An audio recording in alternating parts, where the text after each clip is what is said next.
I've sailed around the world. I've seen a lot of clear skies. I've seen satellites, which are kind of spooky, weather balloons, stray aircraft. The only time I ever saw a UFO, I was stoned on ecstasy.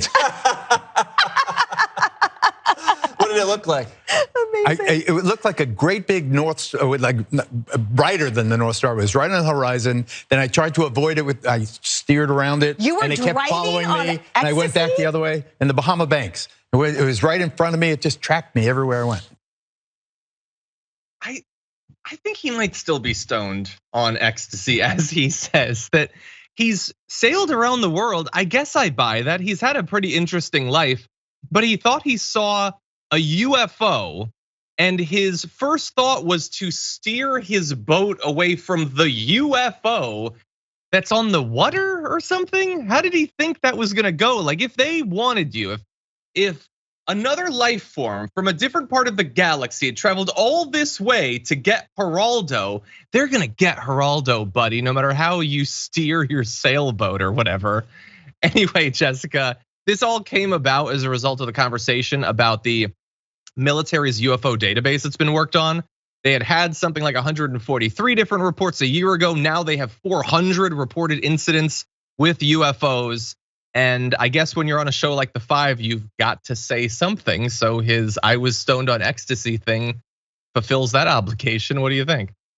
Yeah, I mean, we could be talking about how we're spending public resources on researching UFOs when people are struggling to get food to feed their babies, people are struggling to have housing. It's like, you guys could just talk about this at a slumber party. I don't know if we need a House Intelligence Committee looking into UFOs. I don't know if they have the technical expertise or the technology to come to any meaningful conclusions. Wait a second, hold on. Now, I don't have a strong opinion about this, which the way that I interrupted you would imply that I do, but so I don't want a lot of money to be spent on it. But you don't think that the government should ever look into the possibility? No, I think they should, but probably not the House Intelligence Committee. There's gotta be a better agency to look into this than our elected officials sitting around and talking about it. Imagine how the conversations went when they were asking questions about Facebook, right? Richard Blumenthal saying, do you commit to ban Finsta? I'm just not confident they'll have a meaningful discussion about UFOs that will get us anywhere to figure out where they're coming from. Yeah. If they don't get sock puppet accounts, I don't trust them on the warp drive thing. I think that's probably a good point. I do want there to be someone, I don't know if it's the X-Files or what. I want someone looking at this because I definitely believe that there is alien life. I don't think it's likely that they've come here. If they did, they probably stayed very briefly and then left, never to return. I think someone should be looking into it. I think you are right. I don't trust anybody that would include Louis Gohmert to look into intelligent life. You should have to have intelligent life on the panel to look into it.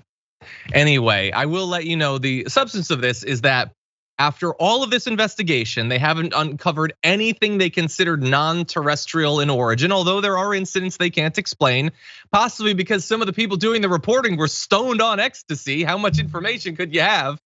And none of the documented objects have attempted to communicate with US aviators, and no attempt has been made to communicate with them. All appear to be unmanned, as much as you could make a determination about a spot of light on the horizon. So I don't expect much to come out of this, at the very least publicly. Any other thoughts? No, I think that's a good headline. House committee searches for intelligent life. I think that's good. It comes up short.